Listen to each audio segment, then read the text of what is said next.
In the Ideology and Ideologies chapter, Ball and Dagger observe the matters that are related to ideology, including the very notion of ideology, the power behind it, and its functions.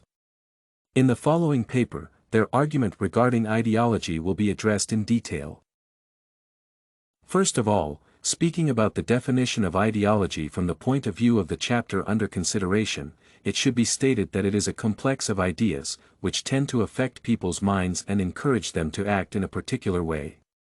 According to Ball and Dagger, ideologies are sets of ideas that shape people's thinking about race, nationality, the role and function of government, the relations between men and women, human responsibility for the natural environment, and many other matters. Ideologies are a strong stimulus of human behavior as they shape people's way of thinking, values, dreams, and even entire human lives.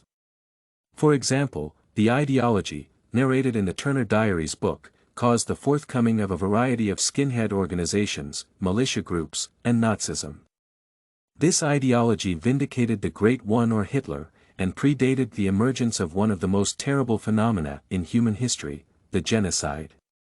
Generally, the authors of the chapter under consideration offer the following definition of ideology. An ideology is a fairly coherent and comprehensive set of ideas that explains and evaluates social conditions, helps people understand their place in society, and provides a program for social and political action. Next, the four main functions of ideology are to be addressed. Ball and Dagger describe the first function of ideology as explaining social, political, and economic conditions that people face. To explain this function, the authors present a row of ample illustrations. For example, a Marxist ideology defines wars as an outgrowth of capitalists' competition for foreign markets, and a fascist one interprets wars as tests of one's national will against another's. Thus, it can be seen that through different ideologies, theorists aim to answer the complicated questions society asks, such as why people fight against each other, what causes economic problems, what stands behind national hatred, and so on. The second function of ideology is defined by Ball and Dagger as the evaluation of social conditions. This means that ideology helps people give an appraisal of the events that take place around them. This is different from merely explaining why things happen, because if one knows the reasons for some occurrences, this does not mean that he or she can decide whether they are positive or negative. Therefore, ideology is intended to assess the developments that occur in the world.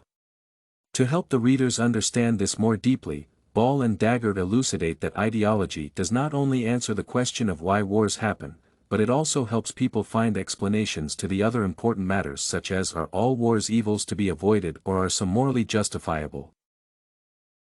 The third function of ideology is shown by the authors as orientation. They explain this idea by saying that ideology orients people so that they can see how they fit into society. This means that ideology assists people in developing their sense of identity or understanding who they are, what their race is, what their social position is, etc. To illustrate this, the authors mention a few examples.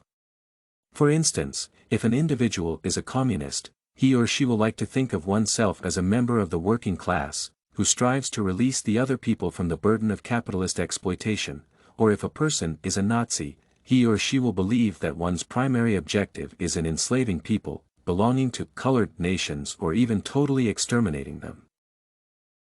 Finally, the fourth function of ideology is in prescribing a program for social and political action. To put it simply, this means that ideology gives people directions concerning what they should do, and how exactly they should do it. For example, instructors in gyms say what people should do to lose weight or become healthier, or doctors in hospitals recommend treatment for people to recover from their diseases. In the same way, ideologists recommend people what they should do to live social, economic, and political conditions. In conclusion, it should be stated that the authors of the chapter under consideration define ideology as a set of strong ideas that affect people's way of thinking and acting, encouraging them to have particular social, economic, and political behavior.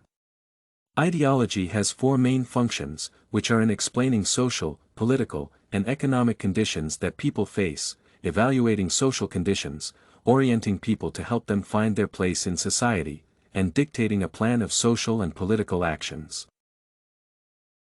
Everything you need for studies, essay samples, writing tools, and tips, you can find at studycorgi.com.